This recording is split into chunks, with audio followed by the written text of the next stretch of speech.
Your dream vacation to Malaysia starts from rupees 24,999 only with GT Holidays. மாதா சின்ன வயசுலேருந்து எங்களை பார்த்துட்டு இருக்காங்க. என்னையும் தம்பி கூலி வேலை செஞ்சு தான் என்னை படிக்க வச்சுட்டு இருக்காங்க. நான் பாத்ரூம் ஃபெசிலிட்டிஸ் இல்லாதனால தான் என்னையும் தம்பியும் அம்மா ஹாஸ்டலில் சேர்த்து விட்டாங்க. கவர்மெண்ட் எங்களுக்கு கொஞ்சம் இந்த வீடும் பாத்ரூம் ஃபெசிலிட்டிஸும் பண்ணி தந்தால் கொஞ்சம் நல்லாயிருக்கும். எங்களுக்கு யாருமே இல்லை, உதவி பண்ணுங்க.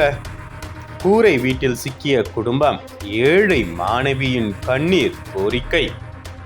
கள்ளக்குறிச்சியில் சோகம். மழை காலங்களில் தண்ணி செவரு கதவு ஃபுல்லாக எல்லாம் உடஞ்சி போச்சு. பாம்பு இதுக்கு முன்னாடி 3-4 டைம் வந்திருக்கு. கலெக்டர் ஆஃபீஸ்லேயும் மனு கொடுத்துருக்கோம். அவங்களும் எந்த நடவடிக்கையும் எடுக்கவே இல்லை. இந்த கவர்மெண்ட் தான் எங்களுக்காக இந்த வீடும் பாத்ரூமும் கட்டி தரணும். தமிழக அரசுக்கு நாங்கள் கோரிக்கை வைக்கிறோம். கள்ளக்குறிச்சி மாவட்டம் சின்னசேலம் அருகே அமைந்துள்ளது நல்லாத்தூர் கிராமம். இந்த பகுதியைச் சேர்ந்தவர் பாலகிருஷ்ணன், இவரது மனைவி சுமதி. இந்த தம்பதிக்கு ஒரு மகனும் ஒரு மகளும் உள்ளனர். இதில் கூலி வேலை செய்து வந்த பாலகிருஷ்ணன் கடந்த 14 ஆண்டுகளுக்கு முன்பு நடந்த ஒரு விபத்தில் உயிரிழந்து விட்டார். இதனால் பாதிக்கப்பட்ட சுமதி தனது மகன் மகளுடன் தங்களுக்கு சொந்தமான கூரை வீட்டில் வசித்து வருகிறார். எந்தவித அடிப்படை வசதியும் இல்லாத அந்த வீட்டில் உள்ளே செல்வதற்கு கூட குனிந்துதான் செல்ல வேண்டிய சூழ்நிலை உள்ளது. இந்த கூரை வீடு தாழ்வான பகுதி உள்ளதால் மழை பெய்தால் வீட்டிற்குள் மழை நீர் புகுந்து அதன் வழியாக விஷ பூச்சிகளும் பாம்புகளும் உள்ளே செல்கின்றன. இதனால் பயந்து போன சுமதியின் குடும்பம் பல்வேறு துயரங்களுக்கு ஆளாகி வருகிறது.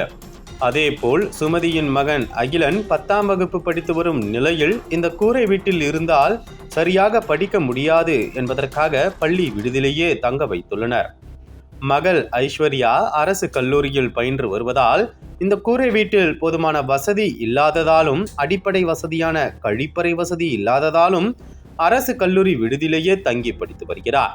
அடிக்கடி கூரை வீட்டிற்கு வரும் ஐஸ்வர்யா அருகில் உள்ள வயல் காட்டிற்கு சென்று இயற்கை உபாதை கழிக்க இரவு நேரங்களில் அச்சத்துடன் சென்று வருகிறார்.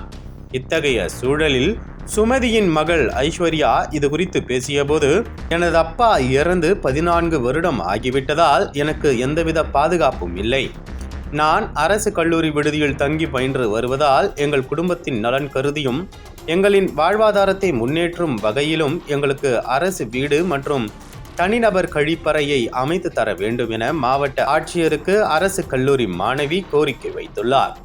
தமிழ்நாட்டில் முதலமைச்சர் வீடு வழங்கும் திட்டம், மத்திய அரசின் பிரதமர் வீடு வழங்கும் திட்டம், குடிசையில்லா வீடுகள் திட்டம் என பல்வேறு திட்டங்கள் செயல்படுத்தப்பட்டு வருகிறது. இதில் வீடு இல்லாதவர்களுக்கும் கூரை வீட்டில் வசிப்பவர்களுக்கும் அந்தந்த கிராம ஊராட்சி தலைவர்களே பயனாளிகளை தேர்வு செய்து வீடு கட்டித்தர பரிந்துரை செய்வார்கள். எவ்வளவு நாட்களாக கூரை வீட்டில் வாழ்ந்து வரும் இவருக்கு ஏன் கிராம ஊராட்சி பரிந்துரை செய்யவில்லை? அதிகாரிகள் ஆய்வில் இது தெரிய வரவில்லையா என்கிற கேள்விகள் எழுந்துள்ளன. இதனை உடனே மாவட்ட நிர்வாகம் தலையிட்டு ஆய்வு செய்து அவர்களுக்கு வீடு வழங்க வேண்டும் என சமூக ஆர்வலர்கள் கோரிக்கை வைக்கின்றனர். நாங்கள் கள்ளக்குறிச்சி மாவட்டம் நல்லாத்தூர் கிராமத்தில் வசிச்சுட்டு வரோம். எங்களுக்கு அடிப்படை வசதி எதுவுமே இல்லை. வீடு சின்ன கூரை வீடு தான் இருக்குது. குனிஞ்சு போகிற அளவுக்கு தான் வாசப்படியும் இருக்குது. மழை வந்தால் தண்ணி ஃபுல்லாக வீட்டுக்குள்ளார போயிடுது. வீட்டில் அதனால பாம்பு பூச்சிங்க நிறையா வந்துடுது. சேஃப்டி இல்லாமல் இருக்குது. அப்புறம் அப்பா இறந்து 14 இயர்ஸ் ஆச்சு. அம்மா தான் சின்ன வயசுலேருந்து எங்களை பார்த்துட்ருக்காங்க. என்னையும் தம்பி கூலி வேலை செஞ்சு தான் என்னை படிக்க வச்சுட்ருக்காங்க. நான் கவர்மெண்ட் காலேஜில் கடலூரில் படிக்கிறேன், ஸ்டெனோகிராஃபி.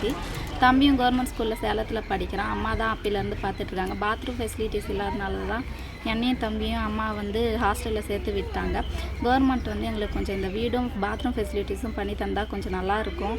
மழை காலங்களில் தண்ணி செவரு கதவு ஃபுல்லாக எல்லாம் உடஞ்சி போச்சு. பாம்பு இதுக்கு முன்னாடி 3-4 டைம் வந்திருக்கு. கலெக்டர் ஆஃபீஸ்லேயும் மனு கொடுத்துருக்கோம். அவங்களும் எந்த நடவடிக்கையும் எடுக்கவே இல்லை. இந்த கவர்மெண்ட் தான் எங்களுக்காக இந்த வீடும் பாத்ரூமும் கட்டி தரணும்.